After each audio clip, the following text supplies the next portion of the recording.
नमस्कार, मैं हूं मनोज और आज 31 दिसंबर है। आज का जो ये कैलेंडर है, ये वाले कैलेंडर के हिसाब से आज का साल ख़त्म हो रहा है और जो आने वाला दिन है यानी आज की रात के 12 बजे के बाद में नया साल शुरू हो जाएगा। जो ये वाला वर्तमान जो कैलेंडर है जिसको हम लोग फॉलो कर रहे हैं और जिसके हिसाब से हम लोग ये न्यू ईयर मना रहे हैं, इसके हिसाब से हम ये देखते हैं कि कल से जो है नया साल चालू होगा। बहुत सारे लोग इस वाले इवेंट्स पे, ये वाले जो साल ख़त्म हो रहा है इसके लिए लोग खुशी मना रहे हैं और आने वाले जो साल है उसके लिए इंतज़ार कर रहे हैं। लेकिन ऐसा देखा जाता है कि लोग एक दो दिन तो खुश रह पाते हैं, इसके लिए एक दो दिन खुश रहते हैं और बाद में 3-4 दिन के बाद में उनकी जो इवेंट्स होती है, जो उनकी एक्टिविटी होती है, वो वैसे की वैसे रह जाती है, बिल्कुल वैसे ही हो जाती है जैसे रहनी चाहिए। ना आज में कुछ परिवर्तन होगा, आज भी वैसा ही रहेगा और जो आने वाला दिन रहेगा वो भी वैसा ही रहेगा। सूरज भी वैसे ही निकलेगा, चाँद भी वैसे ही जाएगा, सारी एक्टिविटी वैसे ही होंगी। बस अपने आप में खुश होने के लिए, खुश होने का एक बहाना है। अच्छी बात है, खुश होना चाहिए, लेकिन हम लोग एक सब पूरे साल क्यों नहीं खुश रह पाते हैं? और क्या यही दिन है खुशी मनाने के लिए और कोई दिन नहीं है?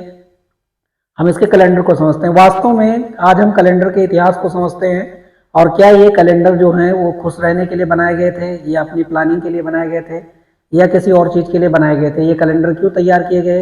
ये कैलकुलेशन क्यों की गई? ये मैथमेटिकल कैलकुलेशन किसने करवाया? कौन था जो ऐसे जिम्मेदार था जो कैलकुलेशन करना चाहता था?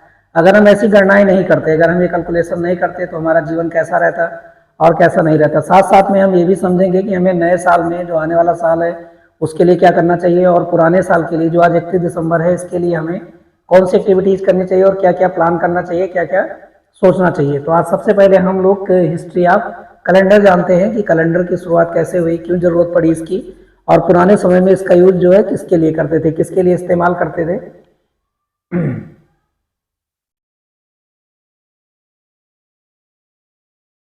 अब जो एंशियंट कैलेंडर थे वो आज के जैसे कैलेंडर हैं वैसे तो बिल्कुल नहीं थे, वो बिल्कुल अलग थे। लेकिन वो उस समय के लिए वही कैलेंडर सबसे अच्छे थे क्योंकि उन लोगों ने उतना तक सोच पाया, उतना तक बना पाया। और ये वाले जो एंशियंट टाइम के जो कैलेंडर थे, इसमें क्या था, एंशियंट जो कैलेंडर था इनमें इनमें क्या था कि ये क्यों बनाए गए? सबसे पहला सवाल ये उठता है कि ये पुराने समय में कैलेंडर बनाए क्यों गए थे? कैलेंडर नहीं होते तो क्या होता? इनका काम था टाइम को ट्रैक करना, यानी जो दिन रात हो रहा है, जो समय हो रहा है, वो कैसे कैसे समय आगे पीछे है, कितना बजा है, क्या हो रहा है, दोपहर का समय, शाम का समय, थोड़ी थोड़ी सोच के मुताबिक जो है इंसानों ने कैलेंडर को तैयार किया और टाइम टाइम को जो है ट्रैक करना बहुत पुराने समय से चालू हो गया। साथ साथ में कृषि क्रांति आई, जो कॉग्निटिव रिवोल्यूशन था, जो आदमियों की सोचने समझने की क्षमता जब से विकसित हुई उसके बाद में कृषि क्रांति आई।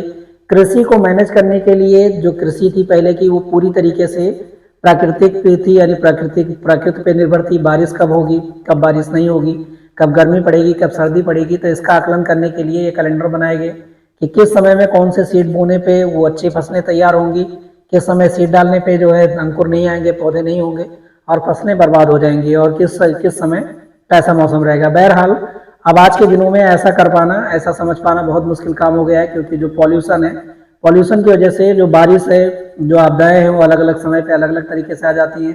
जब तूफान नहीं आना चाहिए तो तूफान आ जाता है, जब स्टॉर्म नहीं होने चाहिए, जब बारिश नहीं होनी चाहिए उस समय बारिश हो जाती है। और ज़्यादातर जो ये मौसम है वो इन कैलेंडर के हिसाब से, इन पंचांगों के हिसाब से नहीं हो पाते हैं और ये इसीलिए बनाए गए थे कृषि के लिए।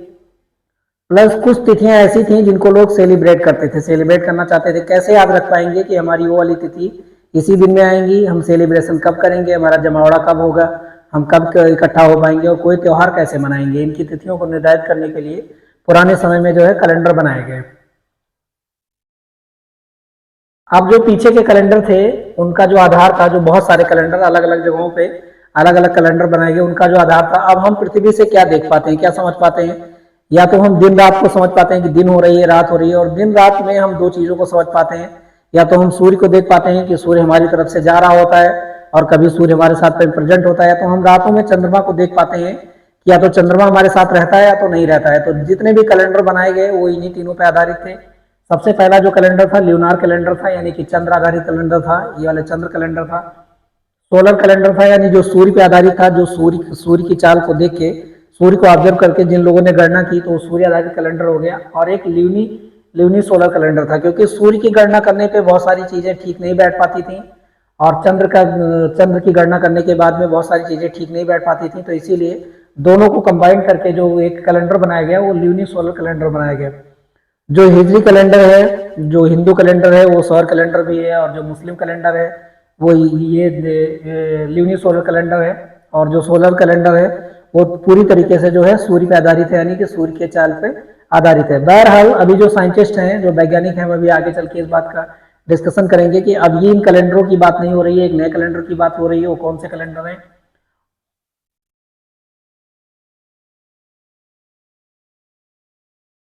सबसे पहला कैलेंडर जो दुनिया में जानकारी में आता है, वैसे तो वेदों में, जो वेद है उनके साथ में बहुत सारी तिथियां, बहुत सारी गणनाएं लिखी हुई हैं, लेकिन कोई जो सटीक जो है कैलेंडर नहीं मिलता है हमारे पास में।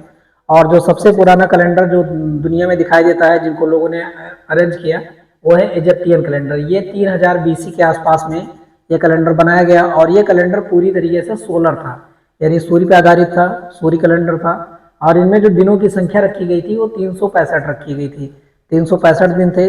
और ये मौसम के हिसाब से, और इनमें क्या था कि 12 महीने थे, और 12 महीनों में जो एक एक महीना 30 दिन का होता था, और इनमें जो है 5 महीने अतिरिक्त होते थे। वो अतिरिक्त महीने इनमें जोड़ दिए जाते थे या कम कर दिए, घटा दिए जाते थे। साथ साथ में इसका यूज किस लिए किया जाता था? इसका यूज जो ये यहाँ पे इजिप्ट में एक सबसे बड़ी नदी है नील रिवर, जिसमें बाढ़ फ्लड आती थी, और इसके फ्लड को ऑब्जर्व करने के लिए कि कौन से महीने में कब ज़्यादा बाढ़ आएगी, कब कम बाढ़ आएगी, तो इसको ऑब्जर्व करने के लिए ज़्यादातर केसेस में इसका इस्तेमाल यहाँ पे किया जाता था। और खेती यहाँ की जो है इसी पे निर्भर करती थी कि इनमें बाढ़ आएगी तो खेती बर्बाद होगी, बाढ़ कम होगी तो मतलब खेती अच्छी होगी, और मौसम का आकलन इस तरीके से करते थे। इसका यूज इसीलिए किया जाता था। बाद में दुनिया में रोमन साम्राज्य में कैलेंडर आना चालू हुए, रोमन साम्राज्य में कैलेंडर आना चालू हुए, और ये कैलेंडर आए, इनमें जो है महीनों की जो संख्या थी वो 12 ना होके 10 थी, 10 महीने के ये महीने होते थे। और बाद में इनमें जो है महीनों की संख्या को जोड़ा गया, ये 12 किए गए, 12 कर दिए गए, 2 महीने और जोड़ दिए गए। जनवरी और मार्च जो महीना होता है ये रोमन के देवताओं के नाम से, ये जो महीने थे, जैसे आज हम जनवरी फरवरी मार्च करके देखते हैं, इनका जो सीक्वेंस था, जो क्रम था, एक जैसा नहीं था। मतलब स्टार्टिंग में ऐसा नहीं है कि जनवरी ही चालू होगा, इनमें अलग अलग महीनों को, इसमें जो है मार्टियस, जो मार्च महीना था मार्टियस देवता के नाम से था। और जो ये आपका मार्च था, और जनवरी जो था वो अलग अलग देवताओं के नाम पे इनके नाम रखे गए। और ये महीने पहले इनमें शामिल नहीं थे, तो पहले महीनों की संख्या 10 थी, बाद में इनको जोड़ के जो है 12 कर दिया गया रोमन कैलेंडर में। लेकिन इनमें भी बहुत सारी प्रॉब्लम होती थी, क्योंकि जो सूर्य की चाल है, जो साइक्लिक प्रोसेस है, वो अरेंज नहीं होती थी। इनमें बहुत सारी कैलकुलेशन एरर थी, और इन कैलकुलेशन एरर को दूर करने के लिए जूलियस सीजर ने, जूलियस सीजर के ज़माने में, जब ये रोमन में जूलियस का जूलियन कैलेंडर लाया गया, जूलियस सीजर के शासन में, और इनमें क्या किया गया, जो दिनों की संख्या ठीक नहीं बैठती थी, जो 365 दिन थे, उनमें जो है एक अतिरिक्त जो है लीप ईयर ऐड किया गया, लीप ईयर का एडिशन किया गया। इसकी वजह से क्या होता था कि हर एक दो साल के बाद में जो साल ये दिनों की संख्या होगी वो बढ़ा दी जाएगी, घटा दी जाएगी।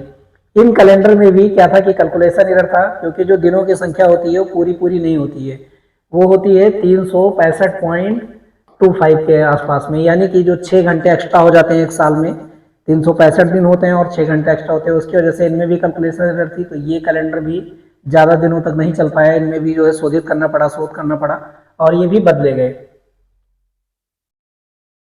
उसके बाद में ग्रेगियन कैलेंडर आया, जो आज के दिनों में, जिसकी वजह से हम लोग हैप्पी न्यू ईयर मना रहे हैं, और 1 जनवरी को हम लोग सेलिब्रेट करते हैं, और 31 दिसंबर में साल को समाप्त करते हैं। ये ग्रेगियन कैलेंडर लाया गया, और ये जो है पोप ग्रेगरी 13 के टाइम में जो है आया।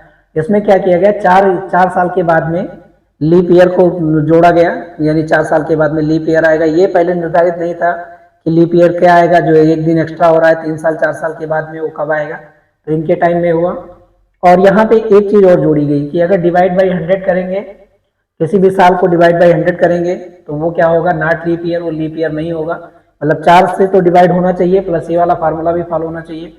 और अगर 400 से डिवाइड करेंगे, अगर वो डिवाइड हो जाता है, तो ये वाला लीप ईयर होगा। जैसे 2000 जो था वो लीप ईयर था, लेकिन जो 1900 था वो लीप ईयर नहीं था, तो इसी फार्मूले के हिसाब से था। और जो मॉडर्न कैलेंडर है, दुनिया में ज़्यादातर कंट्री में अभी ये वाला जूलियन कैलेंडर ही यूज होता है, इसी का इस्तेमाल किया जाता है। और यही हम लोग भी, भारत में भी 2 तरीके के कैलेंडर का इस्तेमाल होता है, इस वाले कैलेंडर का भी इस्तेमाल होता है, और एक कैलेंडर का इस्तेमाल और भी होता है।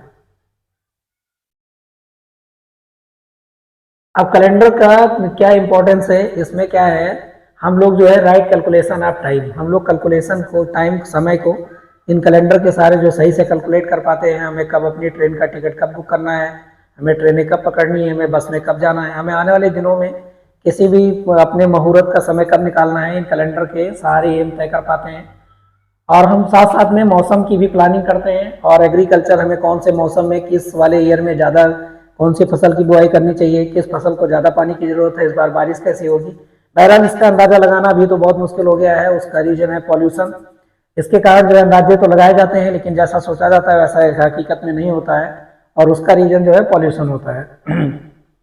और हिस्ट्री को रिकॉर्ड करने के लिए, यानी प्रीवियस इवेंट्स जो ऐसे घटे हैं जो हमारे लिए उपयोगी हैं, उनको सीखने के बाद में वो चीज़ रिपीटेटिव नहीं होगी, और ये घटनाएं कब हुई थी, तो इनको रिकॉर्ड करने के लिए कैलेंडर का इस्तेमाल हम लोग करते हैं।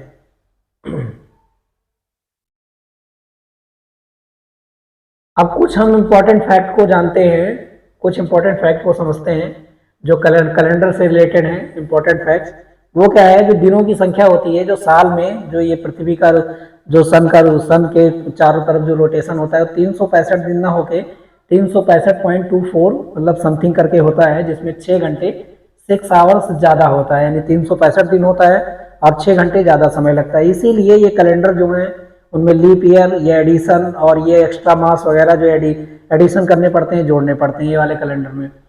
फरवरी जो था, जो फरवरी महीना था, वो 28 से 29 दिन का होता है। इसकी वजह क्या होती है, क्योंकि ये तो मार्च के बाद ही, ये जनवरी के बाद ही आ जाता है। अभी का जो मॉडर्न कैलेंडर है इसमें जनवरी के बाद आ जाता है, लेकिन ऐसा क्यों होता है, क्योंकि ये वाला जो रोमन कैलेंडर था, इनमें जो ये लास्ट मंथ था, जो बचे हुए दिनों की संख्या जो कम पड़ती थी उसके साथ में जोड़ दिया जाता था। अगर 28 दिन बचे हैं तो उनमें 28 दिन जोड़ दिया जाएगा, अगर 29 दिन बचे हुए हैं तो 29 दिन जोड़ दिया जाएगा। और ये फरवरी पहले जो है लास्ट में था, पहले नहीं था, इसीलिए इनमें दिनों की संख्या जो है कम होती है। साथ साथ में जो दुनिया में लगभग 40 कैलेंडर फॉलो किए जाते हैं, लगभग इतने कैलेंडर बने हुए हैं। और अगर न्यू ईयर हम लोग देखें, नए साल को देखें, तो 40 बार अलग अलग समयों पे अलग अलग नया ईयर मनाते हैं। जो सेलिब्रेशन का रेशियो होता है, लोगों की संख्या उनमें कम होती है, कैलेंडर के इस्तेमाल के हिसाब से उनकी संख्या कम होती है। इसीलिए इन 40 नए साल का पता नहीं हो पाता है कि ये कब मनाए जाते हैं। और जो अभी मुख्यतः जो कैलेंडर यूज किए जाते हैं, 15 कैलेंडर जो हैं ऐसे हैं जो मुख्यतः पूरी दुनिया में ज़्यादातर यूज किए जाते हैं, ज़्यादातर केसेस में यूज किए जाते हैं। अभी जो है जो कैलेंडर हमारे वर्तमान समय में, जो पुराने समय में बनाए गए, जो अभी ये जूलियन कैलेंडर है और बहुत सारे जो वैश्विक कैलेंडर जो फॉलो होते हैं, इन कैलेंडरों में जो ये वैज्ञानिक हैं ये क्या बोल रहे हैं कि अभी हम जो ये देख रहे थे कैलेंडर का जो निर्धारण कर रहे थे, वो चंद्रमा की चाल पे और सूर्य की चाल पे निर्धारित कर रहे थे। जो चंद्रमा की जो चाल होती है, चंद्रमा जो एक चक्कर लगाता है अर्थ का, उसका समय होता है 29.5 डेज। इतने दिनों में चंद्रमा एक चक्कर पूरा कर लेता है। और जितने भी चंद्र कैलेंडर हैं उनके महीनों की संख्या जो इतनी होती है। जो हिंदू कैलेंडर है, जिनमें पर्व और त्योहार जिनके हिसाब से मनाए जाते हैं, उनमें क्या होता है कि महीने में हर एक 3 साल के बाद में एक महीना एक्स्ट्रा जोड़ा जाता है, जिसको मलमास के नाम से जानते हैं। और इसीलिए होता है क्योंकि चंद्रमा का ये दिन जो होता है, रोटेशन का जो दिन होता है, पूरा पूरा 30 नहीं होता है। हिजरी कैलेंडर जो होता है उसमें महीने की जो शुरुआत होती है वो क्या होती है, चंद्रमा के निकलने के साथ शुरू होती है। और उनमें भी मौसम का कंसिडरेशन कभी नहीं किया जाता और उसकी जरूरत भी नहीं पड़ती, क्योंकि वो कैलेंडर मक्का और मदीना के आसपास में बनाया गया था और वहाँ खेती होती नहीं थी। तो खेती के लिए ही मौसम के बारे में जानकारी की ज़्यादा जरूरत होती है, वहाँ पे कंसिडर्ड भी नहीं होता है। और जो कोई भी त्यौहार होता है, कभी सर्दी में आएगा, कभी गर्मी में आएगा, तो कभी बरसात में आएगा, उसमें ये चीज़ नहीं होता है और महीने जो है आगे पीछे होते रहते हैं।